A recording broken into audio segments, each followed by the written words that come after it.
यो हो बहसको साथमा कामना सेवा विकास बैंक, प्रगतिको आधार कामना सेवासँगको कारोबार। Registration open for +2 Science Management Humanities and Law, Lumbini College. म पनि आजै नेपाल टेलिकमको एन्टी फाइबर सेवा लिन्छु। नेपाल टेलिकम, राष्ट्रको सञ्चार।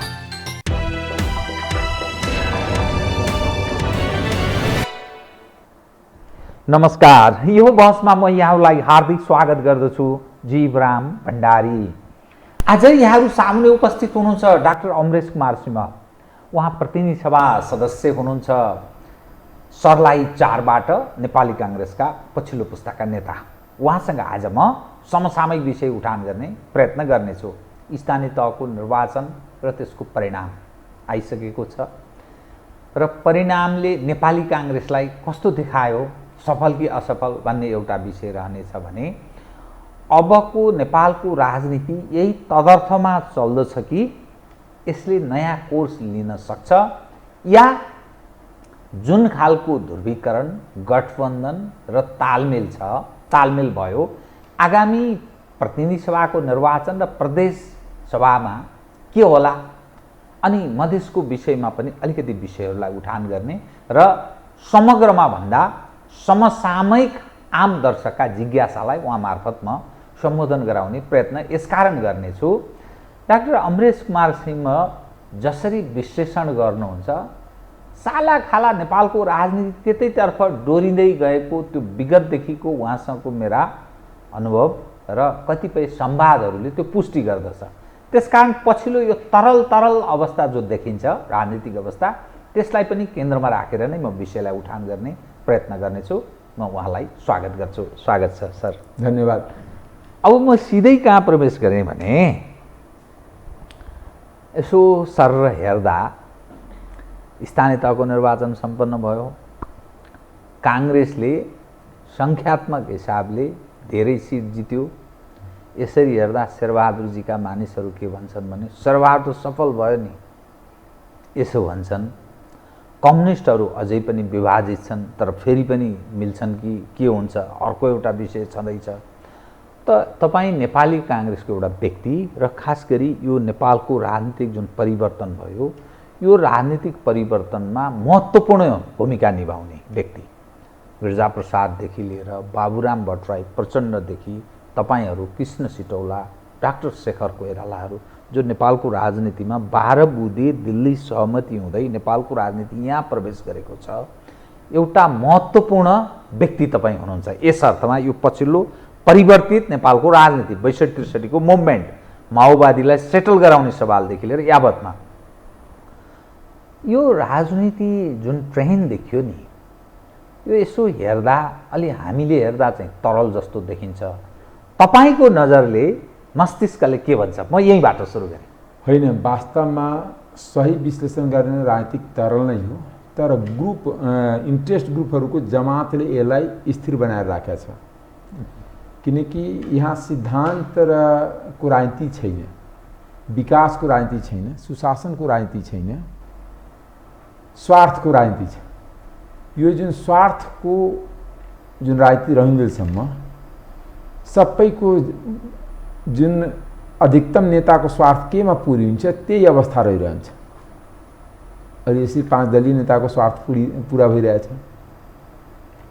जनताको नजरबाट जुन आमूल परिवर्तन हुनुपर्ने थियो र 62-63 का आन्दोलन पश्चात एउटा कल्पना गरिएको थियो कि नेपाल एउटा गणतन्त्र नेपाल हुनेछ, आर्थिक, राजनीतिक र सामाजिक रूपले नेपालमा रूपान्तरण भई समृद्धिको तर्फ जानेछ।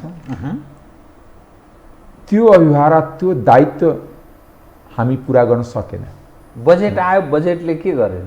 बजेट त के हो भने, मैले अस्ति सदनमा पनि बोलेको थिएँ, सदनमा बोलिसकेपछि यहाँ बोल्न कुनै मलाई आपत्ति छैन कि बजेट जो सत्तामा पहुँच हुन्छ, जसको सरकारमा पहुँच हुन्छ, त्यसको आधारमा बाँडिन्छ। आवश्यकता र औचित्यको सिद्धान्तमा बजेट बाँड्नुपर्ने जुन नैसर्गिक सिद्धान्त छ, फन्डामेन्टल जुन सिद्धान्त छ, त्यसबाट विचलित छन्।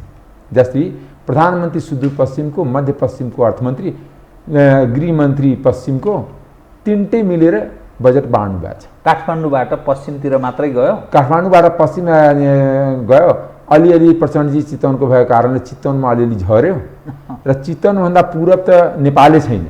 त भनेपछि राज्यको सम्पत्ति त यो बिर्तै भएछ उहाँहरूको, होइन? होइन, बिर्ता भनौँ चाहे उहाँको आफ्नै खानगी भनौँ चाहे जे भनौँ, त्यसमा मलाई बहस गर्नु छैन, तर यथार्थ त्यो छ। कुनै पनि प्रश्न यहाँ उठ्छ कि 1 लाख जनसङ्ख्या डलधुरामा छैन, त्यहाँ मेडिकल कलेज बन्नुपर्ने। 65 लाख जनसङ्ख्या प्रदेश 2 मा छ, मेरी सर्लाहीको जनसङ्ख्या 10 लाखभन्दा बढी छ। त्यहाँ एउटा नर्सिङ क्याम्पस पनि नबन्ने, हस्पिटल पनि नबन्ने, एउटा पोलिटेक्निक पनि नबन्ने, एउटा इन्जिनियरिङ कलेज पनि नबन्ने, एउटा एग्रिकल्चर कलेज पनि नबन्ने। हामी कस्ता विकासको, सर्वाङ्गीन विकासको कल्पना गरेका छौँ? सिधा कुरा, यदि त्यही गेटा मेडिकल कलेज छ त्यसैलाई एउटा नेसनल मेडिकल कलेज जस्तै, नेसनल युनिभर्सिटी जस्तै बनाइदिए हुन्थ्यो। एउटा ठुलो त्यो सुदूरपश्चिमको सबैको हेल्थमा पहुँच हुन्थ्यो, स्वास्थ्यमा पहुँच हुन्थ्यो। अब यहाँ त के हुन्छ भने चुनावी हिसाबले जुन बजेट आउँछ, कुन नेतालाई जिताउनु छ, कुन नेतालाई हराउनु छ, त्यो अनुसार बजेट छरिएको छ। कार्यान्वयन त त्यो हुँदै हुँदैन। जस्तै म 10-15 वर्षदेखि संसदमा प्रतिनिधित्व गरिरहेको छु, 15 वर्षदेखि 2063 देखि गरिरहेको छु।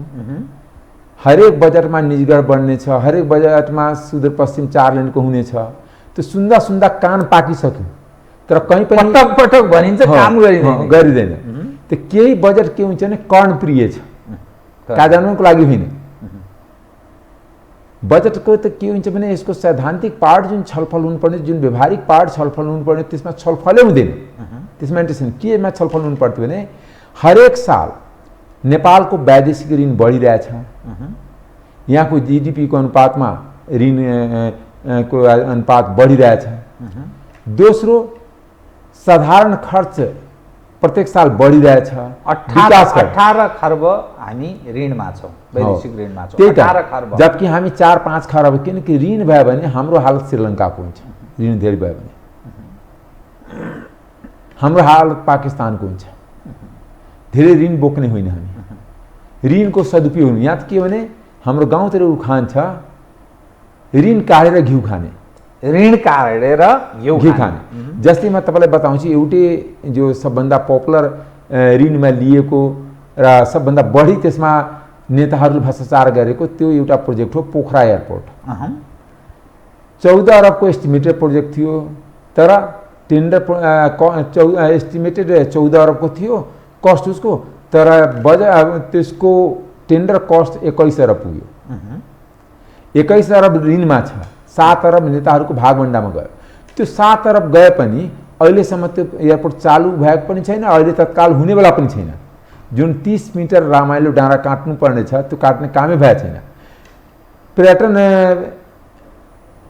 7 अरब नेताहरूले भागभण्डा गयो। त्यो सबै त्यसलाई नेपालको सन्दर्भमा भन्छ सर्वदलीय भ्रष्टाचार।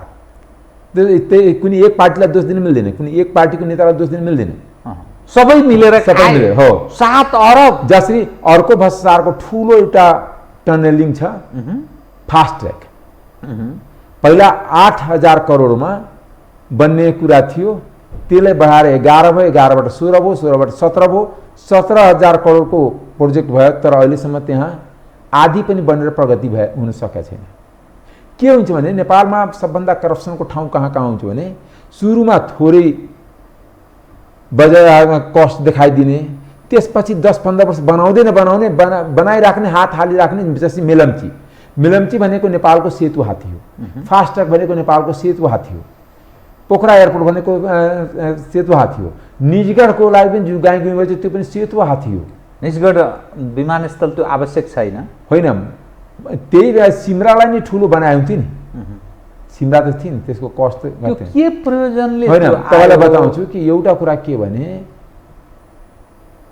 निजगढ एयरपोर्ट बन्नुपर्छ, मलाई त्यसमा अब्जेक्सन छैन। तर जुन तरिकाले हाइगुजी गरिरहेछ, आज 10-15 वर्षदेखि त्यो निजगढको के भइरहेछ, त्यो के प्रयोजनका लागि तपाईँले हाउगुजी भन्नुभयो नि, के प्रयोजनका लागि? भने त्यसको नाममा हरेक साल 2-4 बजेट उच्याउने, त्यसलाई भ्रष्टाचार गरेर टुङ्ग्याउने। के हुन्छ भने यति निकृष्ट तपाईँले बताउँछु तामाङ अप्पर तामाकोसीदेखि लिएर हाइड्रो पावरको पनि धेरै इक्जाम्पल लिन सक्नुहुन्छ। अहिलेसम्म पञ्चेश्वर किन बनेन? सरकार त त्यहाँ फोकस हुनु पर्थ्यो नि। हाइड्रो पावर त्यहाँ छ, पञ्चेश्वर 5,500 मेगावाटको प्रोजेक्ट झन्डै 20-25 वर्ष भएपछि, 25 वर्षभन्दा बढी 1996 प्रोजेक्ट, तर अहिलेसम्म त त्यसको डिपिआर पनि बनाएको छैन। हामी कति विकासवादी छौँ यसैबाट देखिन्छ। दोस्रो कुरा तपाईँलाई बताउँछु कि अहिले जे चिजमा सजिलो भ्रष्टाचार छ त्यो कुरालाई अगाडि बढाउने, जसमा अलिक डिफिकल्ट भ्रष्टाचार छ त्यसलाई थाती राखिराख्ने। तपाईँलाई बताउँछु कि पूर्व पश्चिम राजमार्ग जहिले पनि सुन्छौँ कि ढल्केबरदेखि पथलियासम्म 4 लेन हुनेछ, हरेक साल भनिन्छ, हरेक साल भनिन्छ। तर म त्यो राजमार्ग जहिले पनि हिजो पनि त्यहीँबाट हिँडिरहेको हो। अहिलेसम्म एक टोकरी माटो पनि कसैले हालेको म देख्दिनँ। त्यो किन बजेटमा त्यो एक बार भन्नु पर्यो?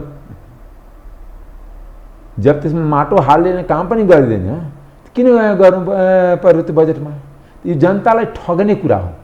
तर त्यसको यहाँ यसको कारण के हो भने यहाँको जति एन्टी ग्राफ्ट बढी छ, चाहे सम्पत्ति शुद्धिकरण होस्, चाहे अख्तियार होस्, चाहे त्यो सत्ता केन्द्र होस्, यो कुनै पनि निकाय आफ्नो दायित्व पुरा गर्न सकिरहेको छैन।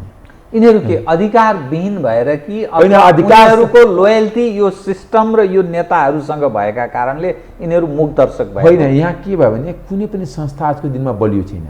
कुनै पनि संस्था ऐन कानुन अनुसार संविधान अनुसार चल्न सकिरहेको। बलियो चाहिँ को छ यहाँ? नेताको कपस, नेक्सस भन्छ, यसलाई कपस भन्छ। 3 जना नेता मिल्ने, अदालतलाई ठेगान लगाउने, 3 जना नेता बन्ने, अख्तियारलाई ठेगान लगाउने, 3 जना नेता बन्ने, निर्वाचन आयोगलाई ठेगान लगाउने। त्यो नेताको मोनोपोली तन्त्र छ। त्यसले अहिले तत्काल नेताहरूलाई फाइदा होला, मलाई पनि फाइदा हुन सक्छ, तर देशलाई फाइदा हुँदैन, जनतालाई फाइदा हुँदैन। यो बडा ध्रुव सत्य हो। यो ढङ्गको अपराध राष्ट्रमाथि त अपराध हुँदै आइरहेछ। नभएको भए लाखौँ युवा खाडीमा जाने अवस्था हुन्थेन नि। सबभन्दा ठुलो अपराध त त्यही छ। दिनको 20-21 जना मान्छे मरिरहेको हुन्छ, बाकसमा लास आइरहेको हुन्छ। योभन्दा ठुलो अपराध के हुनसक्छ राजनीतिक तौरबाट, प्रशासनिक तौरबाट, सरकारको तौरबाट? दोस्रो कुरा तपाईँलाई बताउँछु कि हामी प्रोडक्सन बेस्ड इन्डस्ट्री आउन दिँदैन, कमिसन बेस्ड, ट्रेडिङ बेस्ड देशलाई बनाउन खोज्दैछौँ। आयात निर्यात गर्ने, एउटाको ट्याक्स घटाइदिने, तपाईँलाई एउटा बताउँछु, अर्थ मन्त्रालयको कुनै कर्मचारी तपाईँले इन्फर्मली सोध्नुहोस्, हामी त इन्फर्मली कुरा गरिरहेका हुन्छौँ त्यहाँको सहसचिव सचिवहरूसँग। हरेक साल बजेटमा केही सामानको ट्याक्स घटाइन्छ, कसरी बढाइन्छ। बढाउनेवालालाई पहिले व्यापारीलाई भनिन्छ कि तिमी 2 साल 3 साल पुग्ने गरी अहिले नै इम्पोर्ट गरिहाल। यो अर्थले गर्छ, पहिले लिग गरिदिन्छ, सेटिङ भन्छ, सेटिङबाट कमिसन खाइन्छ, पैसा सेटिङ गर्छ। र त्यो सेटिङ खालि अर्थमन्त्रीको लेभलबाट हुन्छ, सरकारको मेन हर्ताकर्ताबाट हुन्छ, सबै मिल्छन्। त्यसमा यसलाई मैले सुरुदेखि भन्छु शब्दले। त्यस कारण यो देशमा आवश्यकता छ एउटा शक्ति सम्पन्न दलीय भागभन्डाभन्दा माथि उठेको भ्रष्टाचार हेर्ने चाहिन्छ। दोस्रो कुरा, विकास भएन र जुन मन्त्रालय विकासको मन्त्रालय छ त्यहाँ विकास खर्च हुन सकेन, मात्र साधारण खर्च बढेको भएर छ। त्यो मन्त्रालयको कन्डिसन कि तपाईँले 1 सालमा यो बजेट कार्यान्वयन गर्यो भने तपाईँको सालको अन्तमा तपाईँलाई निलम्बन गरिन्छ, तपाईँलाई कारबाही गरिन्छ। चाहे त्यो मन्त्री होस्, यदि मन्त्री छ भने मन्त्रीलाई पनि हटाउनु पर्यो, कारबाही गर्नु पर्यो। सचिव या डिजी जो होस् त्यसलाई कारबाही गर्नु पर्यो। जबसम्म यो परम्परा स्वीकार गर्दैन तबसम्म के छ भने गाडी मोटर चढ्ने, तेल हाल्ने, छोराछोरीलाई घुमाउने, अनि भ्रष्टाचार गर्ने, विदेशमा घर बनाउने, अनि पायो भने विदेशमा घुम्न जाने, त्यो परम्परा चलिरहन्छ। तपाईँले अधिकार सम्पन्न उच्च स्तरीय यो छानबिन आयोगको जुन कुरा गर्नुभयो र कार्यान्वयन गराउने, यो त यो सिस्टम रहेसम्म त कसरी सम्भव? मैले तपाईँलाई के मैले यसमा किन भन्छु भने जति संवैधानिक आयोग छ, पूर्व सचिवहरूको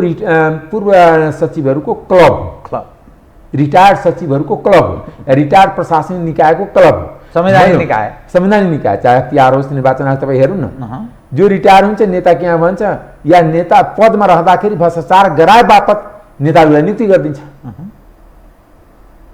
या काममा सहजीकरण गरिदिए बापत। तपाईँ जे भन्नुहोस्, त्यो व्यक्तिबाट त भ्रष्टाचार त कन्ट्रोल हुँदैन। दोस्रो कुरा यो महाभियोगको सिस्टमै हटाउनु पर्छ। यो संविधान संशोधन गरेर महाभियोगको सिस्टम हटाउनु पर्छ। किन भन्नुभयो? किनभने महाभियोग भनेको कुनै सही कामको लागि होइन, नेताको मोनोपोली तन्त्रको लागि महाभियोग लगाउने कुरा जहिले पनि गरिएको छ। नेपालमा महाभियोगको प्रयोग चाहे त्यो लोकमानको विरुद्धमा होस्, चाहे सुशीला कार्कीको विरुद्धमा होस्, चाहे चलन शमशेर राणाको विरुद्धमा होस्, यो सबै नेताहरूको आफ्नो स्वार्थ केन्द्रित महाभियोग भएको छ। जो महाभियोग पारित पनि भएको छैन। महाभियोग भनेको एउटा तर्साउने राजनीतिक अस्त्र भएछ कि मेरो अनुसार सर्वोच्च अदालतले निर्णय गर, मेरो अनुसार मुद्दामा फैसला गर, मेरो अनुसार अख्तियार चलाऊ, मेरो अनुसार निर्वाचन गर, न त गरेन भने जानेस मसँग 25% छ, म महाभियोग दर्ता गराइदिन्छु। पास हुँदैन। आजसम्म एउटा पनि महाभियोग पास भएको भए त्यसलाई हुन्थ्यो। महाभियोग दर्ताको त नियम छ कि महाभियोग दर्ता गरेको 1 महिनाभित्र त्यसको छिनोफानो गर्नुपर्छ। तर तर्साएर मात्र, किन बाँकी जुन पदवाला छ त्यो पनि तर्सिने र नेता अनुसार बिहान बेलुका चाकरी गरेर फोनमा के हजुर को केही आदेश छ भने भनौँ, भोलि हामी निर्णय गर्छौँ। फेरि अघिल्लो दिन एक दिन फोन गरेर नेतालाई, चाहे त्यो अदालत होस् चाहे यो तरिकाले त हुँदैन नि। राज्य भने कार्यकारी भनेको कोअर्डिनेटर, शासक होइन। विधायिका अनि लेजिस्लेचर, जुडिसियरी, एक्जिक्युटिभको आफ्नै मर्यादा छन्। तर आजको दिनमा के भएछ भने एक्जिक्युटिभ दुईटैको मर्यादा समाप्त गरेका छन्। लेजिस्लेचरको पनि मर्यादा समाप्त गरेका छन् र जुडिसियरीको पनि मर्यादा समाप्त भएको छ। लेजिस्लेचरको मर्यादा किन समाप्त भएको छ भने संसद चल्न दिँदैन, दिए पनि बोल्न दिँदैन। बोले पनि के हुन्छ? तपाईहरु यो कुरा राख्नु होला नि त, राख्नु भा होला होइन। तपाईहरु बोले पनि के हुन्छ भने अर्को दिन तपाईले त्यहाँ त एसमेनको खोजी हुन्छ। संसदकै प्रतिनिधि सभाको गेटमै लेख्नुपर्छ, एसमेनहरुलाई मात्र प्रतिनिधि सभा भित्र एलाउ छ, त्यो लेख्नु पर्यो। त यो कुन सिस्टम हामी अभ्यास गरिरहेका छौं? के हुन्छ, डेमोक्रेसी भनेको त एउटा ट्रान्सप्यारेन्ट अवस्था नि हो नि, बडा पारदर्शी हुनुपर्छ। पारदर्शी हुनुपर्छ। मैले के लगाउँछु, के खान्छु, के बोल्छु, कोसँग गफ गर्छु, कोसँग म उठबस गर्छु, सबै कुरा छल हुन्छ। त्यसमा बारम्बार म भनिरहेको छु कि जुन एक्जिक्युटिभ पोस्टहरू पर छन् या जो संवैधानिक पोस्टहरू पर छन् उनीहरूको गेटमा भित्र होइन, मैले प्राइभेट रुमको कुरा गरेको होइन, गेटमा हाई रिजोल्युसनको क्यामेरा जडान गरौँ र मोनिटर राखौँ अनि त्यहाँ टुडी खेलमा कि नेपालको हरेक जनता, हरेक एउटा निमुखा जनता पनि टुडी खेलमा आएर उभिएर हेर्न सकोस् कि आज प्रधानमन्त्री कहाँ को गयो, किन गयो, राष्ट्रपति कहाँ को गए, किन गए, गृहमन्त्री कहाँ को गए, किन गए, अख्तियार प्रमुख कहाँ को गए, किन गए, प्रधान न्यायाधीश कहाँ को गए, किन गए। त्यसैबाट थाहा हुन्छ कि राज्य कसरी चल्छ। राज्य कम्प्लिट बिचौलिया तन्त्रमा छ। बिचौलिया तन्त्र। दोस्रो कुरा के भने संसदमा के भन्छ, सरकारमा रिटायरमेन्ट 58 वर्ष 60 को प्रस्ताव गरेको छ, त्यो अहिलेसम्म निजामती विधेयक पास भएको छैन। तर राजनीतिमा रिटायरै नहुनुपर्ने।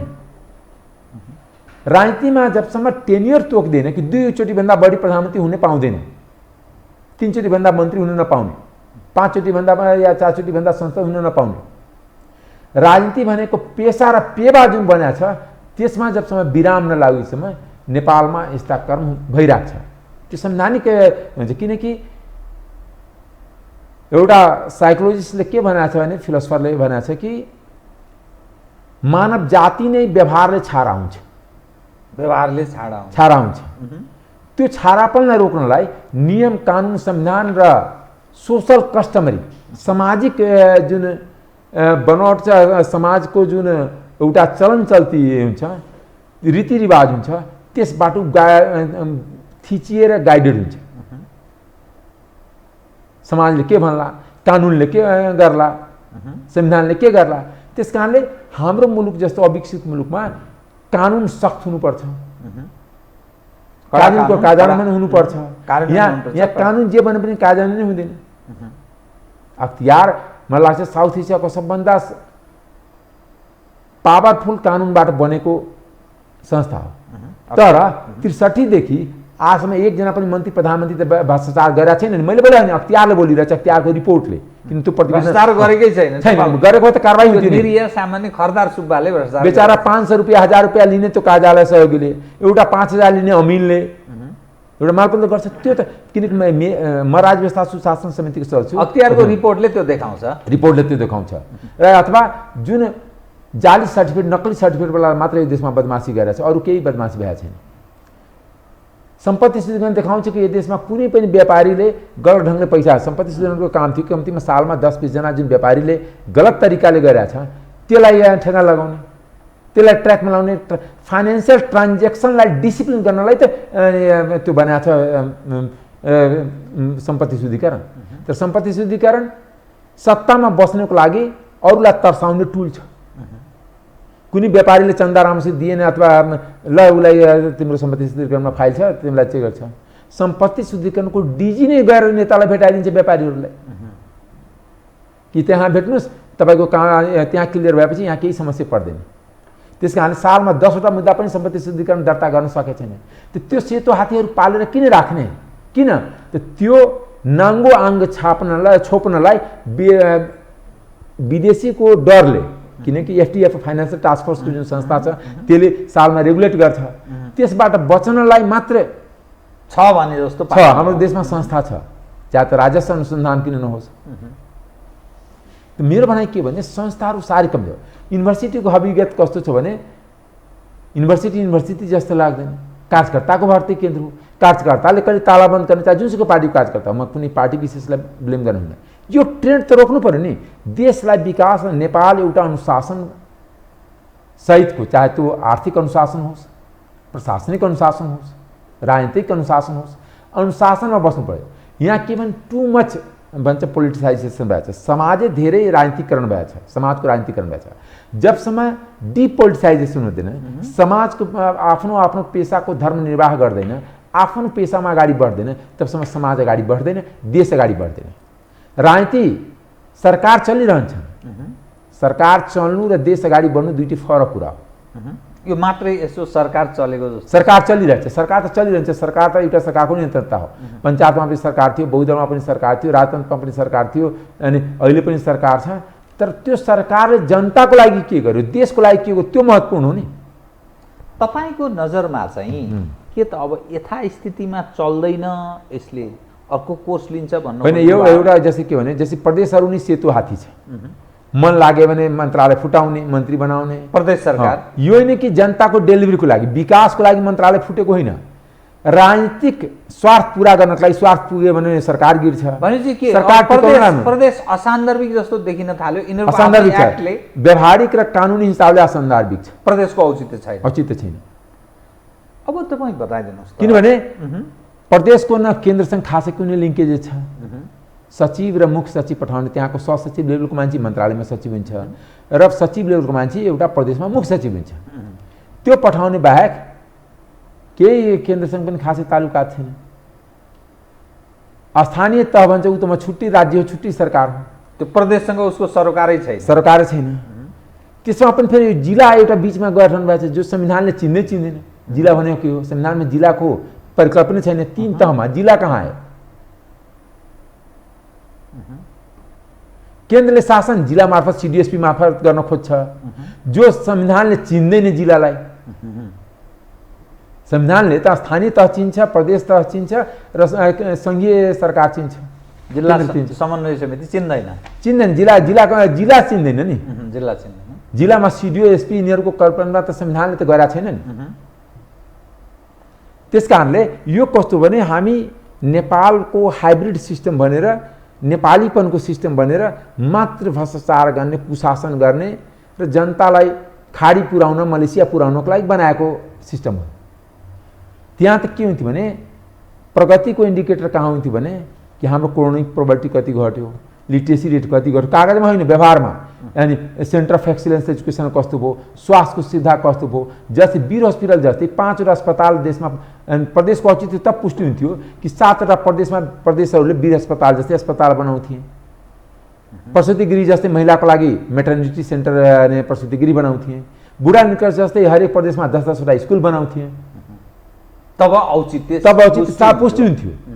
त्यो 10 अरब, 11 अरब, 12 अरबको जुन बजेट हुन्छ के को लागि, या 20 अरबको बजेट प्रदेशको छ, त्यस के को लागि? त स्थानीय तहका राजनीति गर्ने मानिसहरूको त्यो व्यवस्थापन, प्रदेश तह राजनीतिक व्यवस्थापनको लागि जो राजनीतिमा लागेको छ त्यसलाई गाडी चढ्न दिने, त्यसलाई भत्ता दिने, त्यसलाई सुरक्षा दिने, त्यसलाई क्वार्टर दिने, त्यसको लागि बनाइएको पर्छ। त राज्यमाथि ब्रह्मलोट, यो राज्यको दहन राज्यको, भइरहेको छ, यथार्थ राज्य त्यही। दहन भइरहेको। त तपाईँ अब यो तपाईँसँग म कहाँबाट प्रवेश फेरि गर्न चाहेँ भने नि, त स्थानीय तहको चुनाव सकियो, तपाईँ काङ्ग्रेसको एउटा यस्तो व्यक्ति हुनुहुन्छ जसले नेपालको यो पछिल्लो राजनीतिक परिवर्तनमा निर्णायक र महत्त्वपूर्ण भूमिका तपाईँले निर्वाह गर्नुभएको छ। तपाईँ गिरिजाप्रसाद कोइराला, कृष्ण सिटौला, डाक्टर शेखर कोइराला काङ्ग्रेसमा, अब कम्युनिस्टहरूको कुरा गर्दा प्रचण्डजी, बाबुरामजी अनि माधव कुमार नेपालजी, यी व्यक्तिहरू, यी समग्र जो देखिन्छ नि, तपाईँ फेरि हुनुहुन्छ सर्लाहीको। त यो जुन परिवर्तन तपाईँहरूले कल्पना गर्नुभएको थियो, यो चाहिँ कहाँनिर चाहिँ चुक भयो र यस्तो भयो भन्ने, अथवा तपाईँहरूले सोचेको एउटा थियो अर्को व्यक्तिले चलाइदियो कि अथवा के भएको त? होइन, हामी नयाँ मोडलको इलेक्ट्रिक भेहिकल किने, ड्राइभर पुरानै बस ट्रकको राख्यौँ जो पेट्रोल डिजलबाट चल्थ्यो। उसलाई न चार्जिङ थाहा छ न यो अटो गियरवाला छ त्यो थाहा छ। मैले भन्न खोजेको अथवा मानौँ न पहिलाको टाइपराइटरमा काम गर्नेले अहिले ल्यापटप चलाउनु खोज्यो। अनि यो कस्तो भयो भने नयाँ सिसीमा पुरानै रक्सी हालियो। माने जो नेता 46 सालदेखि 48 सालदेखि 63सम्म फेल भइसकेको थियो, जसको कारणले देश फेल भइसकेको थियो, बहुदल गइसकेका थियो, त्यही नेतालाई फेरि हामी जिम्मा दियौँ। किनभने मैले बारम्बार भन्छु देश दलले चलाउँछ, स्वाभाविक दलीय सिस्टममा दलले चलाउनु पनि पर्छ। दल गुटले चलाउँछ, गुट माफियाले चलाउँछ। त्यो बिच माफियालाई जालो नतोरिकन कुनै पनि दल हुँदैन। अहिले के हुन्छ, जोसँग पैसा छ त्यही मात्र राजनीति गर्न सक्छ, त्यसैले मात्र गुट चलाउन सक्छ। जोसँग पैसा छ त्यसैले पावर कन्ट्रोल गर्न सक्छ। जो पावर र पैसा कन्ट्रोल गर्छ त्यही मात्र राजनीतिमा हाबी हुन्छ। सिद्धान्त र निष्ठाको त चर्चै हुँदैन कुनै पनि राजनीतिक दलमा। मैले त्यसै कारण यो देशमा कुनै काङ्ग्रेस छैन, कुनै कम्युनिस्ट छैन, स्वार्थको मात्र केन्द्रित राजनीति चलिरहेको हुन्छ। त्यहाँ छलफल हुँदैन, सिद्धान्तको छलफल हुँदैन, देश विकासको छलफल हुँदैन। देश विकासको लागि कहिले पनि एमाले होस् या माओवादी काङ्ग्रेसले छलफल गरिरहेको छ पार्टीभित्र कि हामी शिक्षामा यहाँ पुग्यो, यहाँ पुग्नुपर्ने थियो, पुग्न सकिन, त्यसको छलफल गरौँ, समीक्षा गरौँ। स्वास्थ्यमा यहाँ पुग्यो, यहाँ पुग्न सकिन, के भन्छ सडकमा यहाँ पुग्यो, यहाँ बनाउन सकेन।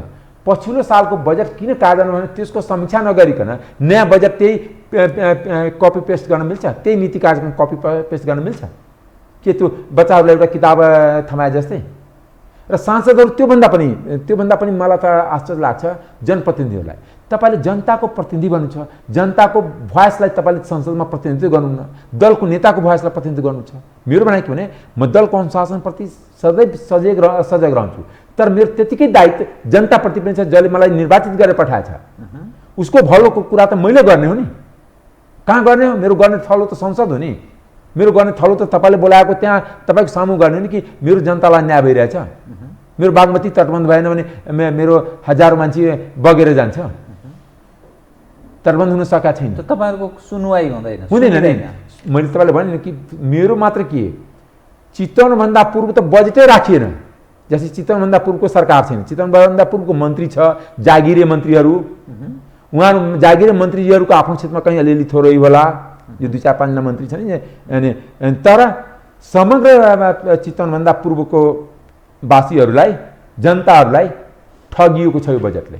र दुःखको साथ भन्नुपर्छ। यो के हुन्छ? किनकि जे कुरा भन्ने भैरवाहरू कतिचोटि रिपिट भयो। किनकि रूपन्देहीको गृहमन्त्री हुनुहुन्छ, कर्णालीको कति कुरा रिपिट भयो किनकि त्यहीँको हुनुहुन्छ अर्थमन्त्रीजी, किन उहीँको हातमा दारू पर्नेहरू छ। प्रधानमन्त्री सुदूरप्रसाद हुनुहुन्छ, त्यहाँ कति रिपिट भएछ। धनगढीदेखि लिएर दोधारा चाँदीदेखि लिएर डलगुरादेखि लिएर अछामदेखि लिएर डोटी तपाईँ हेरौँ न, यस्तो त चल्दैन नि देश। यसो चल्छ, यो एडाक बेसमा चलिरहेछ, जबसम्म चलिरहन्छन् स्थायित्व आउँदैन, अस्थायित्व आउँदैन, के स्टेबिलिटी हुनेछ। के त यो कोल्याप्स भएर अर्को अवस्थामा जाँदैछ देश? होइन, यो केही दिन चल्छ। मुख्य कुरा के भने जनताको फ्रस्ट्रेसनको सेचुरेसन कतिसम्म छ। जनता फ्रस्ट्रेटेड छन्। म हिजो पनि 10 दिनदेखि क्षेत्रमा भने बजेट पढ्दाखेरि नै म निस्किहालेँ कि यो बजेटमा त हाम्रो कुनै काम छैन, उहाँको श्रोता बाहेक हाम्रो त केही कामै थिएन। त्यस कारणले हामी श्रोता मात्र बन्न चाहन्न, हाम्रो दायित्व पनि होइन, हाम्रो अभिभावक पनि होइन। अहिले गौरव दुईजना व्यक्तिले गरेको देखिन्छ त, जस्तो शेरबहादुर देउवाजी म त सफल भएँ, जनताले भोट दिए, सबभन्दा ठुलो पार्टी काङ्ग्रेस बन्यो, अनि प्रचण्डजी हामीहरू त सिद्धिन्छौँ भन्ने लागेको थियो, त्यस्तो पार्टी त्यसमा पनि झन्नै एमाले नजिकको ठाउँमा काङ्ग्रेसको सही गौरव गरिरहेको देखिन्छ। काङ्ग्रेसको सही व्यवस्थापन भएको भए 400 भन्दा माथि 500 को बीचमा स्थानीय तह जित्थ्यो। किन जित्थ्यो भने यसपालिको त्यसको पनि सही निरपेक्ष एनालिसिस भइरहेको छैन, सङ्ख्या मात्र कुरा भइरहेछ। जसको बढी जित्या छ त्यसको बढी हार्या छ। किन कि जो हार्या छ त्यसलाई जनताले स्वीकार जो जित्या थियो पछिल्लोचोटि, बढी एमाले जित्या थियो बढी उसलाई लस छ, काङ्ग्रेस थोरै जित्या छ काङ्ग्रेसलाई थोरै लस छ, त्यसको थ्योरीमा जानुहोस्। किनकि रिपिट हुनेको सङ्ख्या 20% पनि छैन, डाटा हेर्नुहोस्, रिपिट दोहोरिएको छैन, दोहोरिएको सङ्ख्या एकदम न्यून छ। नयाँलाई मान्छे 20 वटा स्थानीय तह छ, त्यसमा जम्मा 3 जना रिपिट भएको छ, 17 जना नयाँ आएछ। कहाँको भन्नुभयो? सर्लाही जिल्लामा 20 वटा स्थानीय तहको सङ्ख्या छ, 17 जना नयाँ आएछ। नयाँ किन मात्रै 3 मात्रै रिपिट भयो? किनभने जनताको फ्रस्ट्रेसन थियो, जनताको आकांक्षा अनुसार, इच्छा अनुसार त्यसको अर्थ विकल्प खोजिरहेको छ। किनकि जस्तै काठमाडौँमा पनि विकल्पै खोज्यो नि, धरानमा पनि त्यो विकल्पै खोज्यो नि, त्यहाँ त दलैको विकल्प खोज्यो नि, जनकपुरमा पनि दलकै विकल्प खोज्यो नि, किनकि त्यहाँ त एमाले होस् या गठबन्धनलाई स्वीकार त गरिन नि जनताले, अथवा धनगढीमा पनि त्यो विकल्पै खोजिएको नि। तपाईँले भन्नु हाम्रै दलबाट गएको, दल भएको दलमा पनि त सबैको आफ्नो आफ्नो पहिचान हुन्छ नि, आफ्नो आफ्नो कार्यशैली हुन्छ नि, आफ्नो आफ्नो निष्ठा हुन्छ, आफ्नो आफ्नो समर्गत एउटै सिद्धान्त बनिन्छ, तर सबैको आफ्नो आफ्नो काम गर्ने शैली र निष्ठा हुन्छ। जसको निष्ठा बढी हुन्छ, कार्यशैली राम्रो हुन्छ, जनताले यसपालि पत्याउनु खोज्यो। यो गठबन्धन र यो तालमेल के अब संसदीय निर्वाचन र प्रदेश सभासम्म जान्छ कि यो के हुन्छ? यो होइन, संसदीय तालमेल त निर्वाचनसम्म जान्छ, प्रदेश सभा र प्रदेश सभाको निर्वाचनसम्म जान्छ। तालमेल यही गठबन्धन कायम रहन्छ। किनकि मैले तपाईँले सुरुमा भने नि गठबन्धन कायम रहेन भने त स्वार्थ समूह त टुट्छ नि, स्वार्थमा त धक्का लाग्छ। अनि गठबन्धन त विचारले हुने नि, यो त लाभले गठबन्धन बनेको नि, लाभले गठबन्धन त लाभ हुन्जेलसम्म त टुट्दैन नि, हानि भएपछि मात्र टुट्छ नि। यहाँ त कसैलाई हानि भएन नि, काङ्ग्रेसको पनि युनियन सिचुएसन चाहिँ पहिलाभन्दा बढी पाएछ, माओवादी त मलाई सबैले भन्छ सक्न लाग्यो, झन् मैले बढी पाएछु। उपेन्द्र यादव त मलाई उठीबास लाग्न लागेको थियो, मैले पनि रिटर्न गरेको छु। अथवा माधव नेपाललाई कि यसले त एउटा सिट पनि जित्दैन, त्यसले पनि पोखरा जस्तो महानगरपालिका नि जितेको छु। मैले भन्न खोजेको यो जुन स्वार्थको जुन राजनीति छ, गठबन्धन पोस्ट इलेक्सन गठबन्धन हुन्छ त इलेक्सनमा सैद्धान्तिक गठबन्धन हुनुपर्छ, मेरो विचार त्यो हो। वैचारिक गठबन्धन नभए भने बिस्तारै 10 वर्ष लाग्ला, 20 वर्ष लाग्ला, सङ्गठन समाप्त हुन्छ, बिस्तारै सकिन्छ। यसरी जाने हो सकिन्छ। जसरी तपाईँलाई बताउँछु कि आजको दिनमा काङ्ग्रेसले 100 सिटमा हुन्छ, 65 सिटमा यदि काङ्ग्रेस उठेन या 125 सिटमा काङ्ग्रेस उठ्यो, 40 सिट गठबन्धनलाई दियो भने त्यो 40 सिटमा सङ्गठन सकिन्छ। त्यो इन्डियामा काङ्ग्रेस आएको त्यही भएछ कि हरेक स्टेटमा रिजनल पार्टीसँग गठबन्धन गर्दै गयो, उसको सेन्ट्रलको पार्टी सङ्गठन जब त रिजनलमा म तपाईँलाई बताउँछु, जस्तै चितवनको मान्छे मेयर काङ्ग्रेसबाट उठ्न पाउँदैन भने, लास्ट टाइम पनि उठेन, यसपालि पनि उठेन भने त्यो चितवनमा काङ्ग्रेसमा बसेर किन बसिराख्ने? 10 वर्षलाई गयो, 10 वर्षदेखि होइन, 5 वर्ष काम गर्ने काङ्ग्रेस गाछी छाप जिन्दाबाद, 4 तारे झन्डा जिन्दाबाद, भोट हाल्ने दिन हाँसियो। तर त यो 10 वर्षदेखि चलिरहेछ, 10 वर्ष चल्ने भयो। तपाईँले त्यहाँ बिस्तारै गठबन्धन गर्छ, त्यसको सिधा इम्प्याक्ट पर्छ अब संसदीय निर्वाचनमा। यस्तै 10-20 वर्ष चल्यो भने अहिलेको समसामयिक नेताको स्वार्थ पूर्ति होला, तर पार्टी र सिद्धान्तको पूर्ति हुन सक्दैन। बडा क्लियर कट बुझ्नुहोस्। त अहिले मैले भने नि कि अहिले पार्टीको सिद्धान्त र निष्ठाको छलफलको त कुरै छैन, स्वार्थको गठबन्धन हो नि। स्वार्थ के को लागि? सरकार रहेसम्म हामीलाई कमाइ धमाइ रहन्छ, हाम्रो कुरा बिग्छ, हाम्रो काम हुन्छ। मैले भन्न खोजेको भने कि अहिलेको जुन अवस्थामा म तपाईँलाई बताउँछु कि मेरो निर्वाचन क्षेत्र बोर्डरसँग जोडिएको छ। अहिले जति तस्करी भइरहेछ बोर्डरतिर, खास गरी नेपाल भारतसँग सीमासँग जोडिएको। यो तस्करी मैले मेरो 51 वर्षको उमेर हो, आजसम्म मैले जिन्दगीमै देखेको थिइनँ। यो तहको तस्करी, यो तहको तस्करी, यो त देश त बर्बाद हुन्छ नि। तस्करी भनेको त यो अर्कै धन्दा। त्यसकारणले बताउँछु कि यसको रियल कुरा के भने यसलाई प्रोत्साहन कसले दिएको छ? राज्यले दिन्छ नि। राज्यले नमिलिकन तस्करी हुँदैन। स्थानीय संयन्त्र पनि मिलेको छ, यो सिंहदरबारमा पनि भाग आउँछ। सिंहदरबार नमिलिकन तलको पात हल्दैन नि, तलदेखि माथिसम्म ठगहरूको अड्डा भयो यसको अर्थ। किनभने तस्करीको त चेन हुन्छ नि, तलले उठाउले माथिले भाग पुर्याउने, माथि भाग पुर्याउँदै पुर्दै माथिसम्म पुग्ने। भागको राजनीति, भागबण्डाको राजनीति, यसलाई भागबण्डाको राजनीति भन्छ। भागबण्डा खालि पदीय भागबण्डा होइन, आर्थिक भागबण्डा। राजनीतिमा पावर र पैसाको धेरै मत हुन्छ। पावर त पद बाँड्दाखेरि पावरको सेयरिङ भइहाल्यो, र पैसाको सेयरिङ भ्रष्टाचार गरेर जुन पैसाको सेयरिङ छ, यो दुईटा सेयरिङ चलिन्जेलसम्म यो व्यवस्था रहिरहन्छ। तपाईँले बताउँछ त्यो लेभलको जनतामा रिभोल्ट गर्ने स्थिति किन छैन भने 70-80 लाख युवा जो रिभोल्ट गर्ने एज छ त्यो त बाहिर छ। त रिभोल्ट हुँदैन, यहाँ विद्रोह हुँदैन, यसको हुँदैन। किनकि नेपाली जनता, नेपाली युवा साह्रै सहनशील र यहाँ नागरिक समाज नामको चिजै छैन।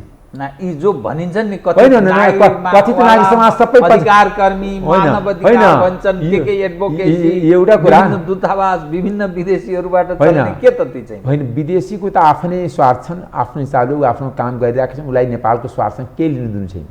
नेपाल प्रगति गर्छ नगर्छ उसको आफ्नो इन्फ्लुएन्स बनिरहेको छ।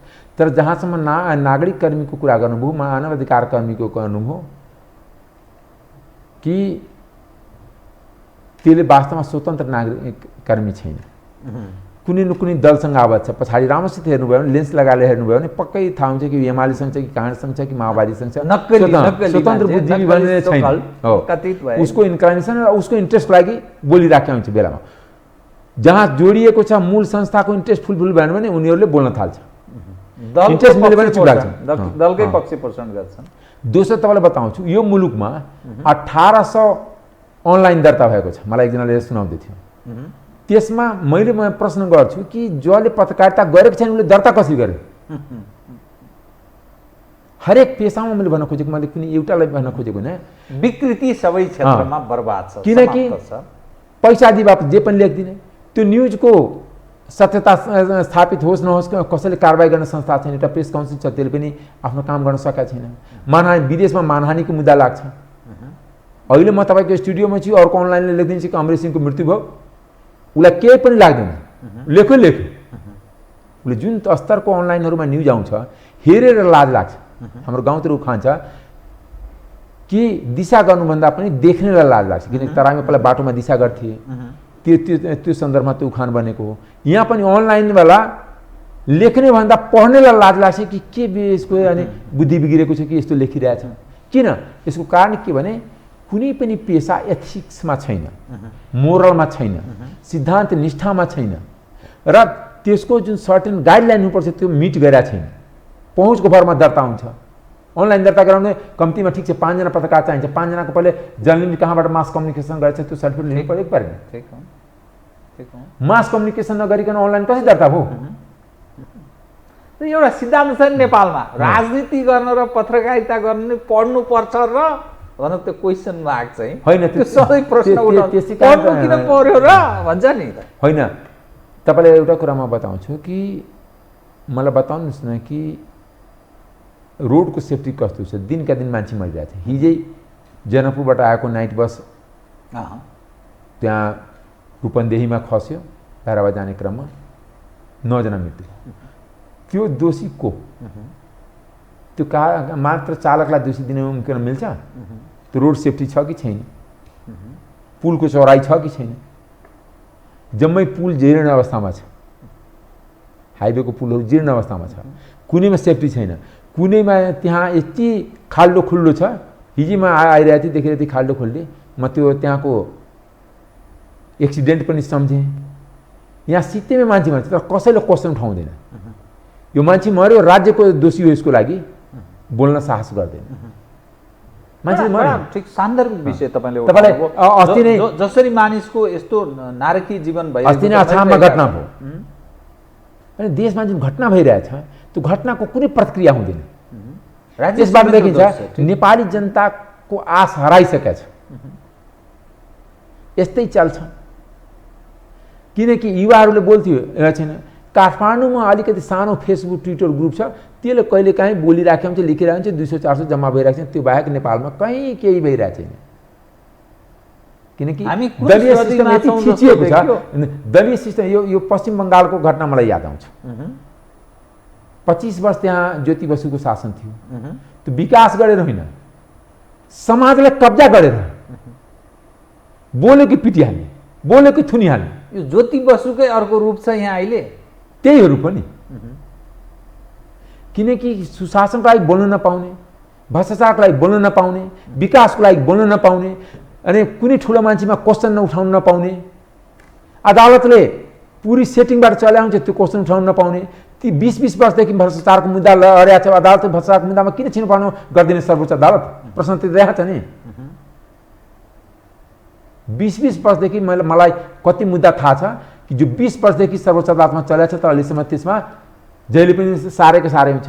भन्छ कि पालो आएन, भन्छ कि के भन्छ, अनि त्यसमा हेर्न नमिल्ने भयो, अनि पहिला न्यायाधीश वकिल हुन्थ्यो। यसको कारण के भने दलीय भागभण्डा बनेको नियुक्ति, दलीय भागभण्डाबाट बनेको संवैधानिक निकाय।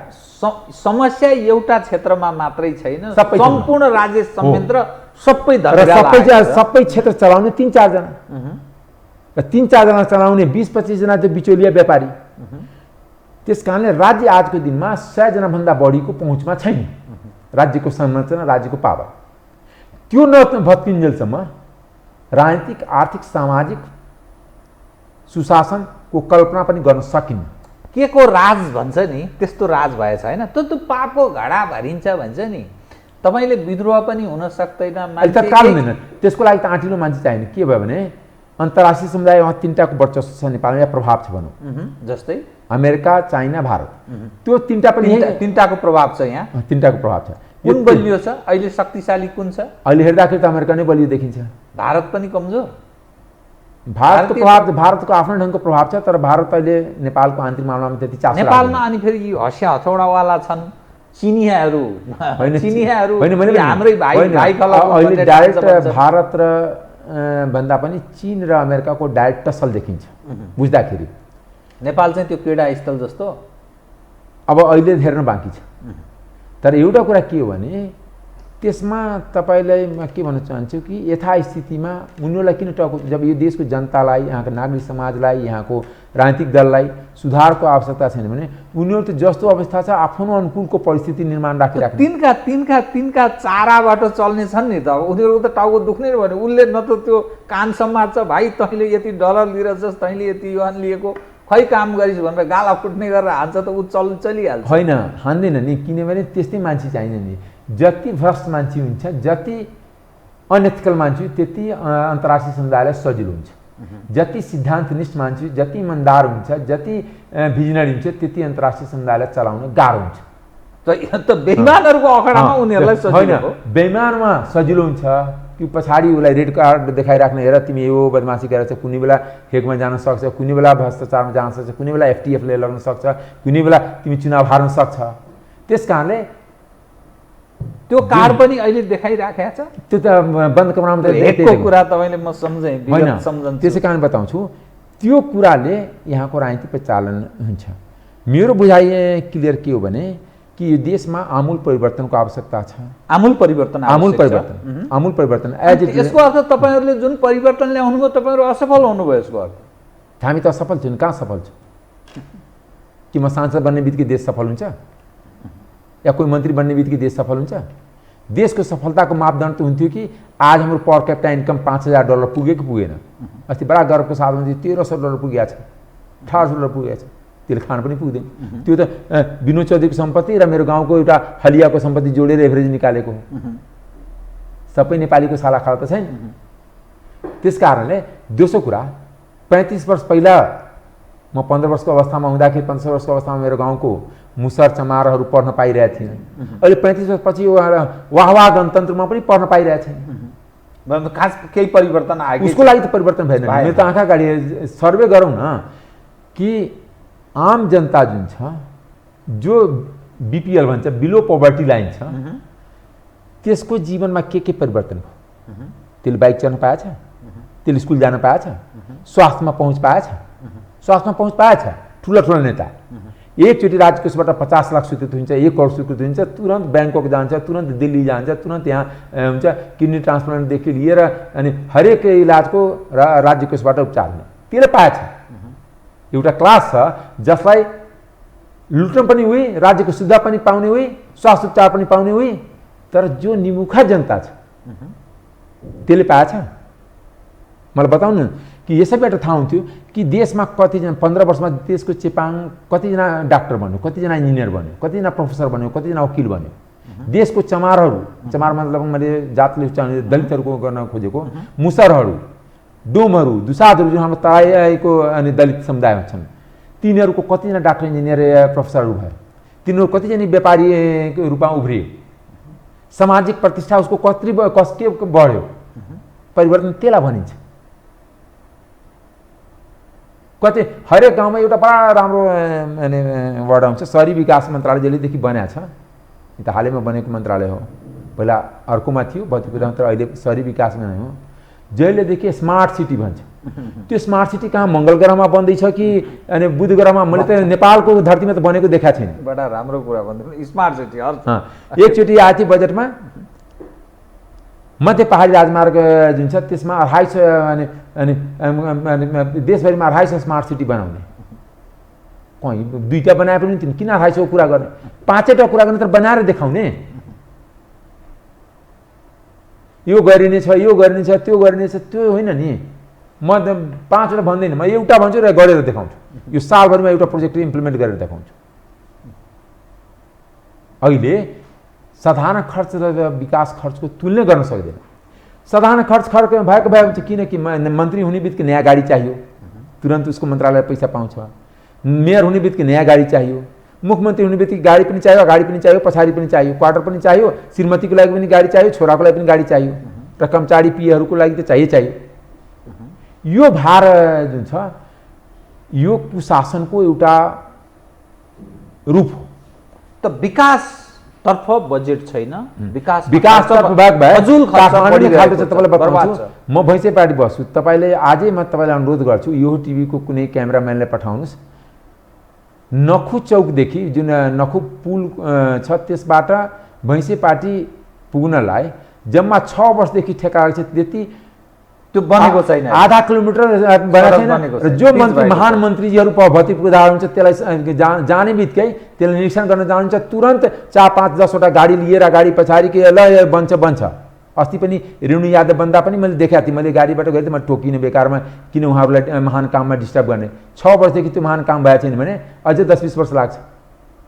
नयाँ मन्त्रीमण्डल पुनर्गठन गर्दै हुनुहुन्छ अरे नि त तपाईँको सभापतिजीले। होइन मन्त्रीमण्डल पुनर्गठन गर्ने नगर्ने त उहाँको अधिकारको कुरा हो, त्यसमा म प्रश्न उठाउन मिल्दैन। त्यसमा केही आश गर्ने केही ठाउँ छ? होइन, आश गर्ने त ठाउँ छैन नि। आश गर्ने भएको मैले तपाईँलाई बताएँ नि कि 1 किलोमिटरको 1 किलोमिटर सडक बनाउनलाई त 6 वर्षमा काठमाडौँ जस्तो ठाउँमा दुर्गम पनि होइन, यो पनि त जाजरकोटमा थियो, त्यस कारण त्यहाँ समयमा मेटेरियल पुगेन, टेक्निसियन पुगेन, लेबर पुगेन, टेक्नोलोजी पुगेन अथवा इन्स्ट्रुमेन्ट पुगेन, त्यस कारण नबनेको। मुटु छ काठमाडौँको मुटुमा भनौँ न, भन्नलाई भैँसेपाटी भिआइपी एरिया भन्छ। तर त्यो पहिला अर्थमन्त्री एकचोटि हुँदाखेरि विष्णु पौडेलको पालामा ठेकालाई अहिलेसम्म त्यो चलिरहेकै छ। त्यो आजसम्म ग्राभल पनि राम्रोसित हाल्न दिएको छैन, पिचको त कुरै छ। अनि विकासको नमुना त्यही देखेर सकिन्छ। अब तपाईँसँग म 2वटा एकदम संक्षिप्त, मसँग समय भएन कि, आगामी के प्रदेश र संसदीय चुनावमा पनि यही गठबन्धन निरन्तर चल्छ र तालमेल गरेरै चुनाव लड्छन्, त्यही हुन्छ? त्यही हुन्छ होला, त्यही हुन्छ। यसमा यो गठबन्धन टुट्दैन। यो कति वर्षसम्म यसरी जान्छ अगाडि? होइन, चुनावपछि फेरि सरकारमा स्वार्थ मिलेन भने चुनावपछि टुट्न सक्छ। कम्युनिस्टहरू बीच कुनै समय एक ठाउँमा उभिने सम्भावना तपाईँ देख्नुहुन्छ? त्यो सम्भावनालाई इन्कार गर्न सकिँदैन। अनि यो सम्पूर्ण जुन वातावरण छ, जुन राजनीतिक वातावरण भनेको मैले, यसले नेपालको राजनीति यो तदर्थमै लामो समय चल्छ कि अर्को एउटा जबरजस्त अवस्था, जसरी यो नयाँ तपाईँले स्वतन्त्रहरू उम्मेदवारी घोषणा र उनीहरूको थाहै नपाइकन जो विजयी भए नि, जस्तो धरानको तपाईँ उदाहरण दिन सक्नुहुन्छ, धनगढीको दिन सक्नुहुन्छ, जनकपुरकै पनि दिन सक्नुहुन्छ, काङ्ग्रेसबाटै विद्रोह गरेको जनकपुरबाट, अनि काठमाडौँको बालेन्द्र शाह। भक्तपुरमा त ठुला पार्टी, तपाईँको पार्टी एमाले माओवादी केन्द्र सबै जमानत जफत भएको। भक्तपुर कब्जा चाहिँ मजदुर किसान पार्टी कि कब्जा हो नि, कब्जा त्यो पनि त एक खालको त त्यही छ नि, ककस नै हो नि। त यो जो दृश्य छ त यसले के नयाँ कोर्समा लैजाने सक्ने चाहिँ तपाईँ सम्भावना होइन? म किन देख्दैन भने यो सहरी एरियाको मात्र हो, गाउँको स्थिति उही छ। गाउँको स्थिति त्यही दलहरूको कब्जामा छ नि, त्यही दलको कार्यकर्तामा कब्जा छ। किनकि भोलि मारपिट हुन्छ, दलको मान्छे गएन भने त्यो एसपीले सुन्न पनि सुन्दैन, त्यो पुलिस वकिलले मुद्दा पनि दर्ता गर्दैन, अथवा समातेको छ भने छोड्न पनि छोड्दैन। दलको प्रतिनिधि गयो भने, खास गरी सत्ताधारी दलको गयो भने सुन्छ। भनेपछि स्वतन्त्र मानिस र अलिकति यो सामान्य मानिसका लागि चाहिँ बडा अप्ठ्यारो दिन आएछ होइन त? अप्ठ्यारो दिन आयो होइन, राम्रो मान्छेको लागि नेपालमा 18.5 छ, नराम्रो मान्छेको लागि रजाइ छ। दोस्रो कुरा लास्टमा जाँदा भन्छु, जस्तै यही बिचमा 2500 मन्त्री क्वार्टर त्यही भेसी पार्टी मन्त्री, मुख्यमन्त्री र प्रदेश प्रमुखको लागि क्वार्टर बन्यो, तर अस्पताल बनाउने जमर्को भएन। मैले भन्न खोजेको प्राथमिकता यसरी देखिन्छ। नेताको लागि जे पनि दिने, कर्मचारी तन्त्रको लागि जे पनि दिने, तर जनतालाई केही दिनु हुँदैन। त्यो दियो भने पाप लाग्छ। हामी त्यो अवस्थामा छौँ। हस्, धन्यवाद। आदरणीय दर्शकवृन्द, उहाँ हुनुहुन्थ्यो डाक्टर अमरेश कुमार श्रीमा, प्रतिनिधि सभा सदस्य, नेपाली काङ्ग्रेसका नेता। समसामयिक विषयलाई केन्द्रमा राखेर गरेको कुराकानी। म सहित सम्पूर्ण युनिटलाई कार्यक्रमबाट बिदा दिनुहोस्, तर यो हो टेलिभिजन, हेर्दै रहनुहोला। नमस्कार।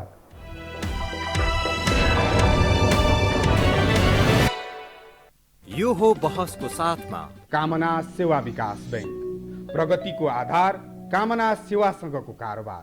Registration open for +2 Science Management Humanities and Law, Lumbini College. म पनि आजै नेपाल टेलिकमको एन्टी फाइबर सेवा लिन्छु। नेपाल टेलिकम, राष्ट्रको सञ्चार।